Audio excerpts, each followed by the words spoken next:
In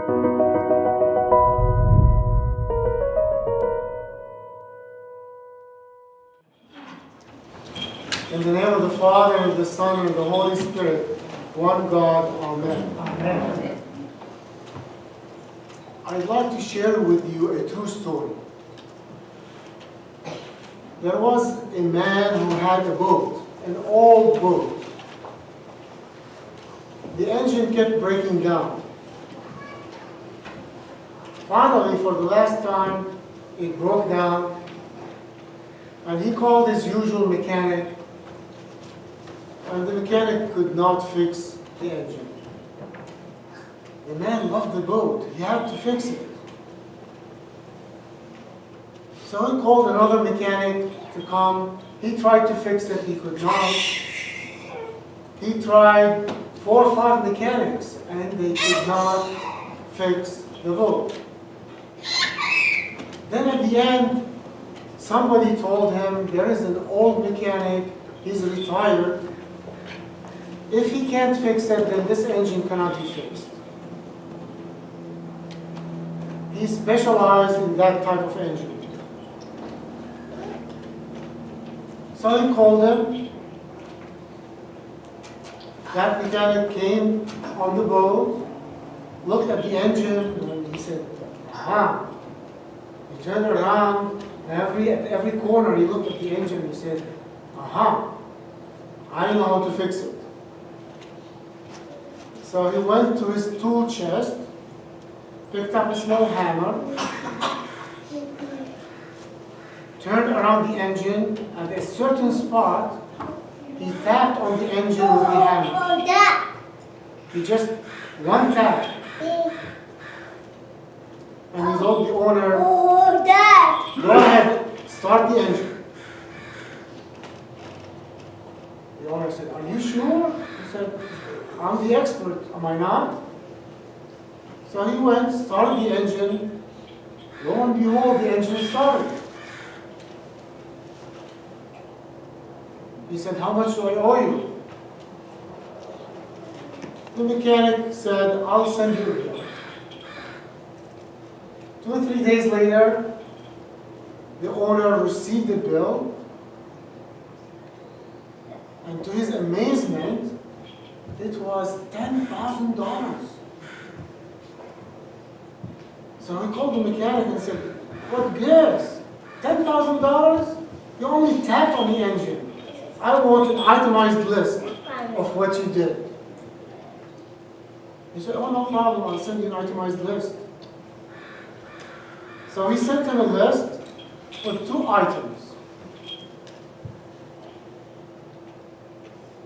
When he read them, he was even more amazed at the itemized list.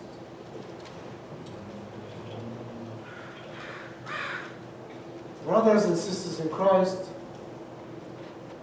today's gospel reading talks about how there are 3 persons in one God. Why did Jesus have to explain this to the disciples again? Because in chapter 10, he had explained it to them, and he said, I will go to the Father. And what did Philip say? Show us the Father, and that's enough for us. This showed that the disciples, even though they spent so much with Christ, even though he explained it to them so many times, they still did not get it. They still did not understand how there are 3 persons in one God. Actually, he had to explain it again and again and again, because it's a difficult concept. How could there be 3 persons but one God? In the 3rd century, there was a man called Sabellius. He decided that there is only one person, one God, one person, but whenever he manifests himself as God the Father, he wears one mask. And then when he manifests himself as the Son, then he wears a different mask. And the third mask when he shows himself as the Holy Spirit. Because they could not understand that there are three persons in one God. That was called the heresy of Sabellianism. That there is only one God, one person, but he wears different masks to show himself as a different person. That's one of the reasons that Jesus explained this idea again and again. And it is still very difficult. How is the Father in me and I'm in the Father and I go to the Father and he's in you? How do you go to him? And then he will send you another counselor, the Gospel reading says. A third one, the Holy Spirit, which the people will not accept because they don't know him. But you, as disciples, he said, know him because he dwells among you. Because I explained him to you. But it was still difficult. How do we explain the Trinity? It is above our comprehension. This is one of the things that we cannot understand. How was the Son begotten of the Father and the Holy Spirit proceeded from the Father?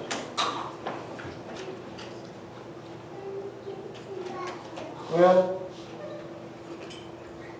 we can bring it closer to our understanding. We can say, have you ever seen a hard-boiled egg? It's got the shell. It's separate from the white, separate from the yolk. But all three of them make one egg. Right? The shell cannot be the egg by itself. The white cannot be the egg by itself. The yolk cannot be the egg by itself. All three of them, the shell, the white, and the yolk, together make one egg. This is an analogy that we can use to bring it closer to our attention, that there are three persons in one God. You see, it is important to be accurate. It is important to be precise so that we understand the theology of the church, the theology of God being three persons in one God. Why? You see, that bill that the mechanic sent to the owner of the boat had two items on it, the itemized bill. The first item said, one tap on the engine, the cost is $1. The second item said, knowing where to tap on the engine is $9,999. We too have to know this theology well, so that we don't become like Sabellius in the 3rd century, who created that heresy by saying God wears masks. He did not understand it, so he created that heresy. We need to understand it so that we are with it precisely, like that mechanic who understood the engine precisely. We need to understand the theology precisely so that we don't stray away from the theology of the church. May God bless you. Amen. And may God give you His wisdom and His strength so that you continue as a faithful Orthodox Christian, as I ask for the same thing for myself as well. Amen. God bless you.